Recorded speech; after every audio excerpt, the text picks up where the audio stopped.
বাংলাদেশে আওয়ামী লীগ এবং এর সকল অঙ্গ সংগঠনের কার্যক্রম নিষিদ্ধ উদ্বেগজনক ঘটনা বলে জানিয়েছে ভারত। মঙ্গলবার দেশটির পররাষ্ট্র মন্ত্রণালয়ের নিয়মিত ব্রিফিংয়ে এক সাংবাদিকদের করা প্রশ্নের জবাবে এই কথা জানিয়েছেন মন্ত্রণালয়ের মুখপাত্র রণধীর জয়সওয়াল।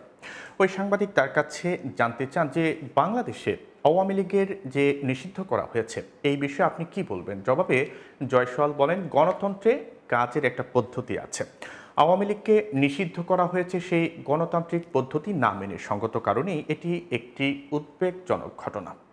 গণতান্ত্রিক দেশ হিসেবে ভারত স্বাভাবিক কারণেই উদ্বিগ্ন, কারণ এর মধ্য দিয়ে গণতান্ত্রিক স্বাধীনতা খর্ব করা হয়েছে এবং সেই কারণে বাংলাদেশে রাজনৈতিক পরিসর সংকুচিত হয়ে যাচ্ছে।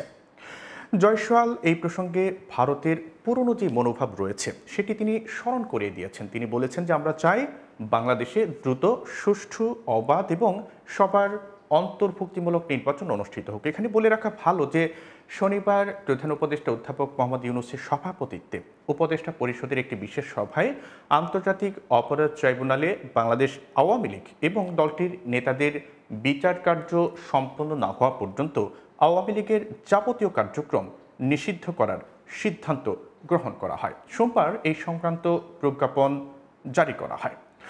একই দিন নির্বাচন কমিশন দলটির নিবন্ধন স্থগিত করার সিদ্ধান্ত নেয়। এদিকে বাংলাদেশে বিচার কাজ শেষ না হওয়া পর্যন্ত আওয়ামী লীগের কার্যক্রম নিষিদ্ধ প্রসঙ্গে যুক্তরাষ্ট্র বলেছে যে তারা এখানে একক কোনো রাজনৈতিক দলকে সমর্থন করে না। একই সঙ্গে সভার ক্ষেত্রে মুক্ত ও গণতান্ত্রিক প্রক্রিয়াকে যুক্তরাষ্ট্র সমর্থন করে, পাশাপাশি সবার ক্ষেত্রে সুষ্ঠু ও স্বচ্ছ আইনি প্রক্রিয়া সমর্থন করে যুক্তরাষ্ট্র জানিয়েছে যে তারা অন্তর্বর্তী সরকারের সঙ্গে অংশীদারিত্ব গভীর করতে প্রতিশ্রুতিবদ্ধ। একজন সাংবাদিকের প্রশ্নের জবাবে মঙ্গলবার এই কথা জানিয়েছেন পররাষ্ট্র মন্ত্রণালয়ের প্রিন্সিপাল ডেপুটি মুখপাত্র থমাস টমি পিগট।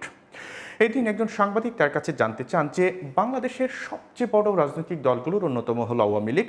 কার্যত তাদেরকে মুছে দেওয়া হচ্ছে, তাদের রাজনৈতিক পরিচয় মুছে দেওয়া হচ্ছে, ভবিষ্যৎ নির্বাচন থেকে তাদেরকে বাইরে রাখা হচ্ছে। এই অবস্থায় বৃহৎ এই রাজনৈতিক দলটির সব কর্মকাণ্ড বাংলাদেশের অন্তর্বর্তী সরকার অর্ডিন্যান্সের মাধ্যমে নিষিদ্ধ ঘোষণা করা হয়েছে। এই বিষয়ে যুক্তরাষ্ট্রের পররাষ্ট্র মন্ত্রণালয়ের দৃষ্টিভঙ্গি কি আমি আপনাকে বলেছি যে এর আগে ট্যামি ব্রুস বাংলাদেশে নির্বাচন ও গণতন্ত্রের উপর জোর দিয়েছিলেন, বিশেষ করে অংশগ্রহণমূলক নির্বাচনের ক্ষেত্রে। এখন তারা এই দলটিকে তাদের কার্যক্রম থেকে নিষিদ্ধ করেছে। এই বিষয়ে আপনার কি কোনো উদ্বেগ আছে? জবাবে দিন টমি পিগট বলেন যে আমি আপনাকে বলতে পারি যে স্পেশাল ট্রাইব্যুনালে এই দলটির এবং এর নেতাদের বিচার শেষ না হওয়া পর্যন্ত আওয়ামী লীগের সব রাজনৈতিক কর্মকাণ্ড নিষিদ্ধ করেছে বাংলাদেশের অন্তর্বর্তী সরকার।